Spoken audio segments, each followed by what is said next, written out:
어디서 들었는데 지금 이렇게 물을 빼고 또 생활하다 보면 또 물이 또 다시 또 차는 경우가 또 있을 수도 있다고. 사실은 이제 원인이 되는 병이 없어져야 물이 소실되는 것이지, 이게 물을 제거한다고 해서 원인 병소가 해결이 안 되면 계속 물이 차는 거거든요. 우리 감기 걸렸을 때도 비슷해요. 감기가 나야 콧물이 안 나지. 네. 코를 푼다고 콧물이 생기는 건 아니잖아요. 네. 그러니까 병이 나야 물은 안 찬다. 네. 이렇게 생각하시면 좋겠습니다.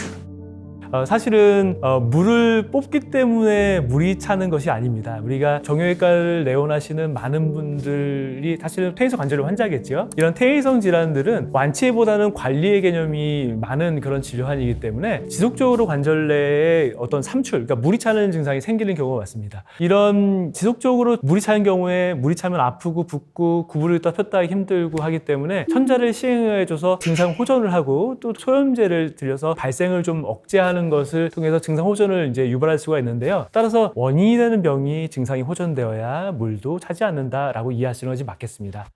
환자분 같은 경우에는 이 연골 손상이 있는 부위가 자극될 때마다 좀 물이 좀 찰 가능성이 있어서요. 네. 뭐 아직까지는 걱정이 될 정도로 심각한 손상은 아니지만 우리가 운동 같은 걸 할 때 그 손상된 연골 쪽을 자극하지 않도록 좀 운동 선별해서 하는 게 좀 필요하거든요.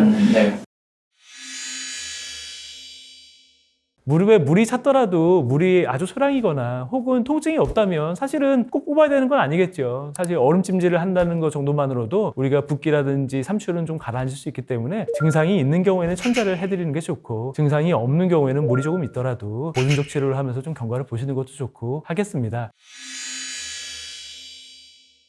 천자한 관절액은 환자마다 모두 다 성상이 다르지만 크게 범주를 세 가지로 나누면요. 일단은 첫 번째는 투명한 노란색 물입니다. 이거는 정상 관절액이 증가한 경우거든요. 일반적인 관절액이 증가한 상황은 또 투명한 노란색인 경우가 많습니다. 두 번째는 백혈구 수치가 증가하는 상황, 세균성 화농성 관절염, 그 다음에 통풍, 이렇게 염증성 질환일 경우에는 탁도가 뿌연 물이 나오고요. 세 번째 범주는 피가 섞인, 그러니까 혹은 피인 경우에 붉은색 물이 나오는데요. 이런 경우는 대부분의 외상과 동시에 관절 내 출혈이 생기면서 생기는 경우가 많다고 볼 수 있겠습니다.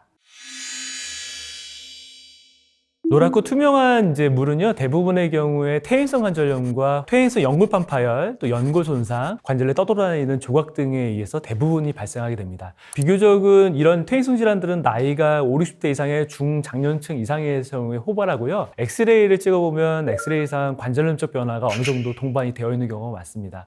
퇴행성 관절염이나 연골판 손상, 연골 손상 등이 존재하게 되면요, 떨어져 나오고 손상된 조각들이 관절 속에 떠다니다가 관절막의 안쪽 면은 활액막이거든요. 활액막을 지속적으로 자극을 하게 되고 이런 활액막의 자극이 활액막염을 유발하게 되면서 관절액이 평상시보다 훨씬 더 많이 생성되게 되거든요. 이렇게 과도하게 분비된 관절액이 어떤 관절 속에 쌓이면서 노랗고 투명한 물을 만들게 되고요. 관절막이 팽창하면서 통증 등 증상을 유발하게 됩니다.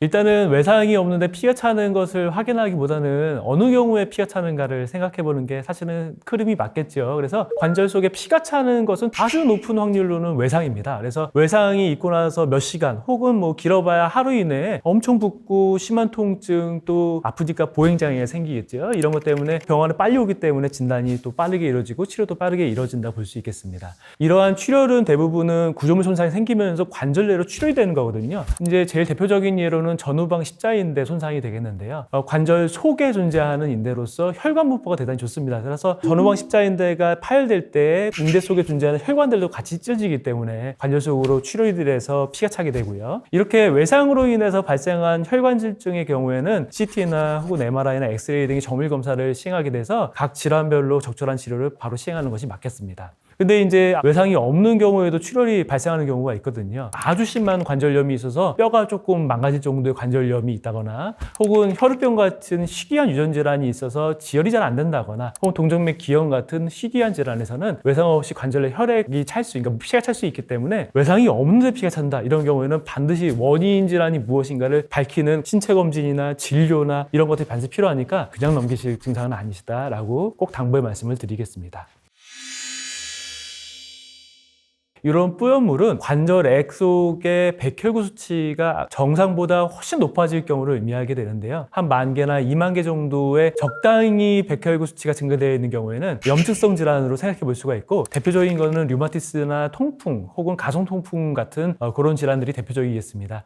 이제 앞서 말씀드린 염증성 질환과는 다르게요, 뿌연물이 아니라 고름이 나오는 경우가 있는데, 이런 경우에는 백혈구 수치가 50,000개가 넘어가게 됩니다. 이게 치료가 지체되게 되면 세균에서 관절이 녹기도 하거든요. 손상이 이제 이체로 생기기 때문에 적절한 세척술과 아주 오랜 기간의 항생제 치료가 반드시 필요한 응급질환이라고 볼 수 있겠습니다. 그러나 이제 흔치는 않지만 폐결핵을 앓았던 분들 중에 일부에서 술관절에 결핵균이 자라는 경우도 있거든요. 그래서 이런 결핵균에 의한 화농성 관절염은 사실 증상이 경미하고 오랫동안 지속되고 전형적이지가 않거든요. 그래서 이게 진단이 늦어지는 경우가 많습니다. 저한테도 이제 오신 분들 중에 그런 분도 있었는데 물 색깔이 뿌에서 균배양 검사를 시행했었거든요. 그랬더니 박테리아가 아닌 결핵균이 동정이 되어서 이런 경우에는 슬관절 결핵에 대한 치료를 아주 오랜 기간 항결핵제를 드시고 혹은 열어서 세균을 좀 제거해드리는 과정이 필요한 경우가 있었습니다.